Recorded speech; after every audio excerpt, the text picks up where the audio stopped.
এখন আমি আসছি আমার বাগানে। দেখেন বাগানে এখন পুরো দমে পরাগায়ন হচ্ছে। শিখি পারছেন বড়ই টিকে গেছে। তো আমি এখন দেখেন এই যে বেড়াটা দিয়েছি, এটা কিন্তু সাংঘাতিক একটা বেড়া। এই বেড়া টপকানো বড় কঠিন ব্যাপার স্যাপার, দেখতেই পাচ্ছেন।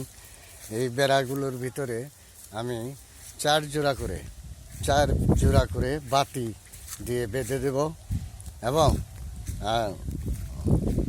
যাতে ওই অনেক পোলাপানি চুর বলা যায় না, তবে বড় জিনিস খাওয়ার জিনিস, সেটা খাওয়ার লোভ সবারই আছে, কিন্তু অন্যেরটা খাওয়া যাবে না জেনেও তারপরেও বেড়া ভেঙে এই বড়ই পেরে নিয়ে যাবে। এত কষ্ট করে বেড়া দেওয়ার পরেও দেখা যায় বেড়া ভেঙে ফেলে, আবার বেড়া ঠিক করতে হয়। এই দেখতে পাচ্ছেন। তো মোটামুটি বড়ই কিন্তু এবার ভালোই মনে হচ্ছে। তো পরাগায়ন হচ্ছে, দেখেন ওই যে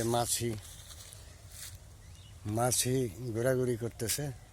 মৌমাছি, বিভিন্ন রকমের মাছি, ফলের মাছি সব মধু খাওয়ার জন্য আসছে। অটোমেটিকই তাদের মধু খাওয়ার কারণে পরাগায়ন হয়ে যেতেছে। তো দর্শক, এই যে দেখেন বেড়াটা, আসলে মেইন উদ্দেশ্য হলো ফুল বাগান, বড়ই বাগানে বেড়া কিন্তু অন্য কিছুতে দিলে এটা রক্ষা করা কঠিন। তো এই বেড়ার কারণেই মনে করেন যদি আপনার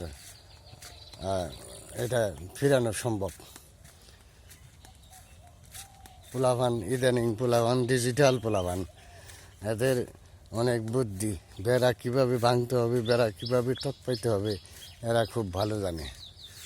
তো ভিডিওটা ভালো লাগলে লাইক শেয়ার দেবেন এবং ফলো করে সাথেই থাকবেন, যাতে পরবর্তী আপডেট আপনার কাছে চলে আসে। আসসালামু আলাইকুম।